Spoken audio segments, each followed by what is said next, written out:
रामकृष्ण हरी मंडळी, आपल्या भक्ती चॅनलमध्ये तुम्हा सगळ्यांचं मनापासून खूप खूप स्वागत. गरुड पुराणानुसार भगवान विष्णू माता लक्ष्मीला म्हणतात, जे लोक आंघोळ करताना हे नियम पाळतात त्यांच्या घरी लक्ष्मी तुझा वास कायम झाला पाहिजे. जर आपल्या कर्मकांडात काही गोष्टी लक्षात ठेवल्या तर आध्यात्मिकेपेक्षा जास्त फायदा मिळू शकतो, नाहीतर आयुष्यभर पश्चाताप करावा लागतो. एकदा भगवान विष्णू माता लक्ष्मीसोबत हरिद्वारमध्ये फिरत होते. लक्ष्मी मातेने पाहिले की सर्व लोक गंगेत स्नान करत आहेत आणि हर हर गंगे असे देखील म्हणत आहेत. प्रिय श्रोते हो, जर तुम्ही ही कथा ऐकत असाल तर ती पूर्ण ऐका. जेव्हा लक्ष्मी देवीने जेव्हा लक्ष्मी मातेने पाहिले की सर्व लोक गंगेत स्नान करत आहेत आणि हर हर गंगे म्हणत आहेत, परंतु प्रत्येकजण दुःख आणि अस्वस्थ होतात, तेव्हा लक्ष्मी मातेने भगवान विष्णूंना विचारले की इतक्या वेळा गंगेत स्नान करूनही त्यांची पापे आणि दुःखे का नष्ट होत नाहीत? आता गंगेमध्ये तथ्य राहिले नाही का? यावर विष्णू म्हणाले, गंगेत तेवढी शक्ती आहे, पण या लोकांनी गंगेचे पावित्र्य जपले नाही, म्हणून त्यांना सतत कोणत्या ना कोणत्या दुःखाचा सामना करावा लागतो.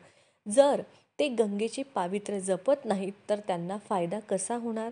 लक्ष्मीजींनी आश्चर्याने विचारले की त्यांनी स्नान कसे केले नाही? अंघोळ करून सगळेच जण जात आहेत, त्यांचं शरीरही अजून कोरडे झालेले नाही. भगवान विष्णू म्हणाले, हे लोक फक्त पाण्यात डुबकी मारून येत आहेत.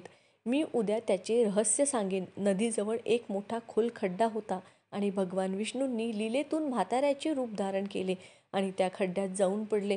जणू काही माणूस चालत असताना खड्ड्यात पडला आणि प्रयत्न करूनही बाहेर पडू शकला नाही. त्यांनी लक्ष्मीजींना समजावले आणि त्या खड्ड्याजवळ बसवले आणि सांगितले, तुम्ही लोकांना हाका मारत राहा की माझ्या म्हाताऱ्याला वाचवा. माझ्या पतीची सुटका करून त्यांचे प्राण वाचवा. आम्हा दीनांना मदत करावी. आणि भगवान विष्णूंनी हे देखील समजावून सांगितले की जेव्हा कोणी मला खड्ड्यातून बाहेर काढण्यास तयार असेल तेव्हा फक्त असे सांगा की माझा पती पूर्णतः पुण्यवान आहे. जो पुण्यवान आहे त्यांनीच माझ्या पतीला स्पर्श करायचा आहे. जो पुण्यवान नाही, पापी आहे, त्याने जर चुकून माझ्या पतीला स्पर्श केला तर तो जळून भस्म होईल. त्यामुळे जो पुण्यवान आहे त्यानेच स्पर्श करावा. असे म्हणून लक्ष्मीजींनी तथास्तु म्हटले. लक्ष्मीजी खड्ड्याच्या काठावर बसल्या आणि भगवान विष्णूंनी त्यांना जे काही शिकवले होते ते त्या करू लागल्या. गंगेत अंघोळ करून लोकांचे टोळके येत होते आणि सुंदर मुलीला असे बसलेले पाहून अनेकांच्या मनात पापाची भावना येत होती. काही लोकांनी लक्ष्मीजींना असेही सांगितले की म्हाताऱ्याला मरू द्या, तू व्यर्थ का रडतेस? तर काही दयाळू स्वभावाचे पुरुष होते, त्यांनी म्हाताऱ्या पतीला हात देण्याचा प्रयत्नही केला, पण लक्ष्मीदेवींनी म्हणणे ऐकून तेही थांबले नाहीत. त्यांना वाटले, गंगेत स्नान करून आलो तर काय झालं, आपण तर निश्चितच पापी आहोत, पण मदत करताना आपण जळून राख झालो तर शेकडो आले शेकडो गेले, पण लक्ष्मीजींना विचारत आणि लोक तिथून निघून जात. संध्याकाळ झाली तेव्हा भगवान विष्णू माता लक्ष्मीला म्हणाले, बघा, कोणीतरी खऱ्या मनाने गंगेत स्नान करायला आले आहे का? त्यानंतर काही वेळाने एक तरुण हर हर गंगे म्हणत बाहेर आला. लक्ष्मीजींनी त्याला तेच सांगितले. त्या तरुणांनी ते मान्य करून येणे केले आणि त्याने भगवान विष्णूंना बाहेर काढण्याची तयारी केली. लक्ष्मीजींनी त्यांना थांबवले आणि म्हणाल्या, पुत्र, तू जर पूर्णपणे पुण्यवान नसशील तर माझ्या पतीला स्पर्श कर, नाही तर तू जळून भस्म होशील. अगं म्हातारे, तू मी पापी असण्याचा संशय का घेतेस? दिसत नाही का मी गंगेत स्नान करून आत्ताच परत आलो? गंगेत उडी मारून कधीही पापे राहतात का? मी आत्ताच तुझ्या नवऱ्याला बाहेर काढतो. तरुणाने उडी मारून वृद्धाला वाचवले. बाहेर वृद्ध येताच भगवान विष्णू आणि लक्ष्मींनी त्यांचे खरे रूप प्रकट करून त्यांना दर्शन देऊन धन्य केले. भगवान विष्णूजींनी माता लक्ष्मीला सांगितले की इतक्या लोकांपैकी फक्त यानेच गंगेत स्नान केले आहे. या दृष्टांतानुसार जी श्रद्धा ठेवतात, केवळ अभिमानापुरते गंगेत स्नान करतात, त्यांना खरे फळ मिळत नाही. पण याचा अर्थ असा नाही की गंगा स्नान व्यर्थ जातेच. गंगा स्नानाचे पुण्य खूप आहे. यानंतर भगवान विष्णूजी माता लक्ष्मीजी यांना म्हणाले, आता मी तुम्हाला 12 गोष्टी सांगेन. स्नान करताना जो या 12 गोष्टी लक्षात ठेवतो तो कधीही दुःखी राहत नाही. कारण त्याच्या घरात तुझा म्हणजेच लक्ष्मीचा कायम वास राहील. त्याच्या जीवनात अपार संपत्ती येणार. घरात कधीही भांडणं होणार नाहीत. यानंतर भगवान विष्णू त्या गोष्टी सांगू लागतात आणि देवी लक्ष्मी खूपच लक्षपूर्वक ऐकू लागते. तुम्ही सर्वांना या 12 गोष्टी अतिशय काळजीपूर्वक ऐका. यानंतर भगवान विष्णू म्हणतात, प्रिये, तुला या बाबी लक्षात ठेवायच्या आहेत. मनुष्यासाठी खूप महत्त्वाचे आहे. तर हे लक्ष्मी, हे काळजीपूर्वक ऐक. मग विष्णूजी सांगू लागतात. भगवान विष्णू म्हणाले की स्नान केल्याने शरीर निरोगी आणि मन प्रसन्न राहतं. अंघोळीमुळे चेहऱ्याची चमक आणि शारीरिक आकर्षणाचे आकर्षण वाढते. या दैनंदिन कर्मकांडात काही गोष्टी लक्षात ठेवाव्या तर आध्यात्मिकपेक्षा जास्त त्याचा फायदा मिळू शकतो. अंघोळ करताना कोणत्या गोष्टी लक्षात ठेवाव्या?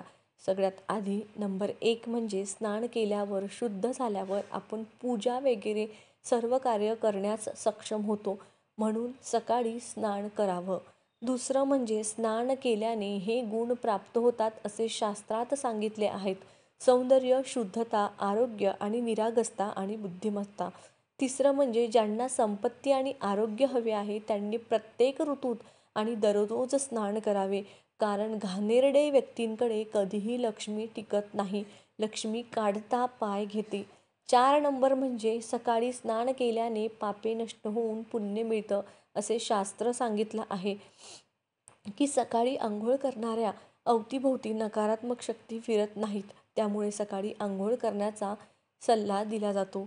नंबर 5 म्हणजे आजारपणात आंघोळ डोक्यापासून खाली करावी. ओल्या कपड्याने अंग पुसून घेणे म्हणजे एक प्रकारची आंघोळ असेही म्हणतात. 6 नंबर म्हणजे सकाळी सूर्य येण्यापूर्वी आंघोळ करणे चांगले मानले जाते. नंबर 7 अंगावर तेल आणि मलमल लावून नदीत आंघोळ करण्यास मनाई आहे. त्याऐवजी नदीतून बाहेर पडून तीरावर शरीर स्वच्छ करणे आणि नंतर नदीत डुबकी मारण्याचा सल्ला दिला जातो.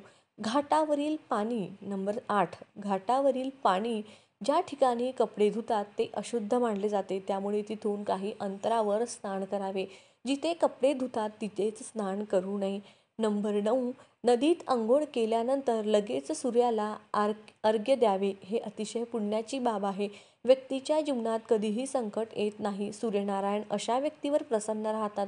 अशा व्यक्तींची कीर्ती प्रतिष्ठा लवकर वाढते. सूर्याप्रमाणे त्यांचे तेज देखील वाढते. नंबर 10 पवित्र नद्यांमध्ये कपडे धुण्यास मनाई आहे. नदीत कोणत्याही प्रकारची घाण देखील टाकू नये. नंबर 11 नळाच्या पाण्यापेक्षा झऱ्याचे पाणी चांगले. नदीचे पाणी झऱ्याचे पाण्यापेक्षा चांगले. तीर्थक्षेत्राचे पाणी नदीच्या पाण्यापेक्षा चांगले. गंगाजल हे तीर्थक्षेत्राच्या पाण्यापेक्षा चांगले मानले जाते. नंबर 12 गंगा माता म्हणजे की स्नान करताना कोणालाही माझी आठवण येईल तिथे मी असेन. यानंतर भगवान विष्णूजी म्हणाले, आता मी तुम्हाला त्या महिलांबद्दल सांगतो ज्या स्त्रिया कपडे काढून आंघोळ करतात.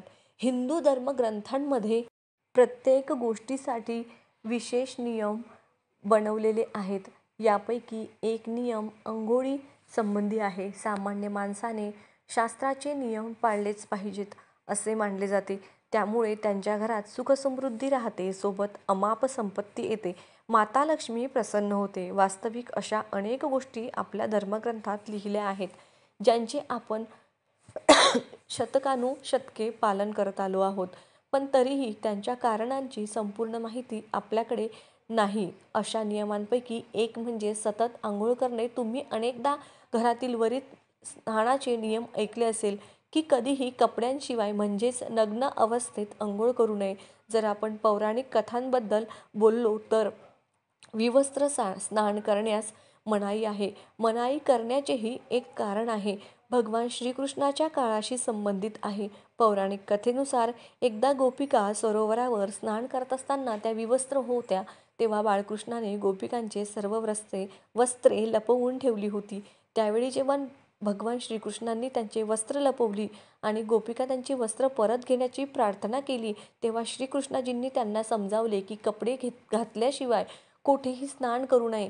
हे पाण्याची देवता वरुण देवतेचा अपमान केला जातो, म्हणून तुम्हाला विवस्त्र स्नान न करण्याचा सल्ला दिला जातो. अंघोळ करताना तुम्हाला वाटत असेल की बंद खोली तुम्हाला कोण पाहत नाही, तर हे चुकीचे आहे, कारण देव तुम्हाला सर्वत्र आहे. आणि जर तुम्ही विवस्त्र होऊन अंघोळ करत असाल तर हे मुख्यतः वरुण देवता जलदेवताचा अपमान करण्यासारखे आहे.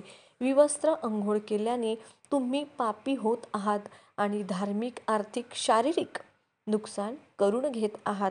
तुम्ही विवस्त्र अंघोळ केल्यास नकारात्मक ऊर्जा तुमच्या शरीरात प्रवेश करते आणि तुमची मानसिकता नकारात्मक होऊ शकते. म्हणूनच अंघोळ करताना किमान एक कपडा घालायचा सल्ला नेहमी दिला जातो. त्यामुळे कपड्यांशिवाय अंघोळ करू नका, तरच ते तुमच्यासाठी चांगले होईल. विवस्त्र अंघोळ केल्याने शरीरातून सकारात्मक ऊर्जा बाहेर पडते आणि त्याच तुमच्या मनावर तसेच शरीरावर परिणाम होतो.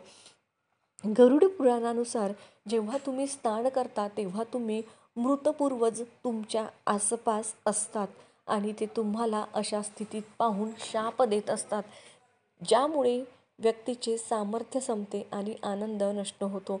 त्यामुळे कधीही विवस्त्र होऊन स्नान करू नये.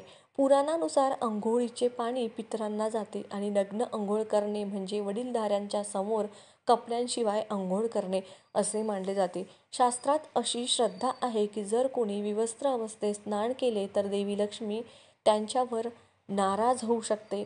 त्यामुळे तुमच्या कुंडलीतील आर्थिक नुकसान होण्याची शक्यता असते आणि तुमच्या आर्थिक स्थिती बिघडू शकते. या कारणांमुळे तुम्हाला विवस्त्र स्नान न करण्याचा सल्ला दिला जातो आणि शास्त्रामध्ये देखील हे निषिद्ध आहे. गंगे च यमुने च गोदावरी सरस्वती हा मंत्र म्हणावा. वैदिक पद्धतीनुसार दररोज स्नान करताना हा मंत्र म्हणणे शुभ मानले जाते. स्नान करताना हा मंत्र म्हणण्याचे खूप फायदे आहेत.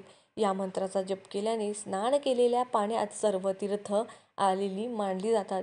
किंवा काहीही नाही तर हर हर गंगे असं आवर्जून म्हणावं. तसेच जप केल्याने पाणी पवित्र होते. या मंत्राचा जप केल्याने पचनक्रिया सुधारते. या मंत्राचा जप केल्याने सर्व देवी देवतांची कृपा प्राप्त होते. कुंडलीतील इतर दोषही नष्ट होतात. मात्र मंत्र जपण्यापूर्वी आंघोळ करणे फार महत्त्वाचे आहे, कारण ते तुमचे मन आणि शरीर शुद्ध करते. तुम्हाला जर या व्हिडिओची माहिती आवडली तर व्हिडिओला लाईक नक्की करा. रामकृष्ण हरी. जय श्रीराम. जय गजानन. कमेंटमध्ये श्री स्वामी समर्थ नक्की लिहा.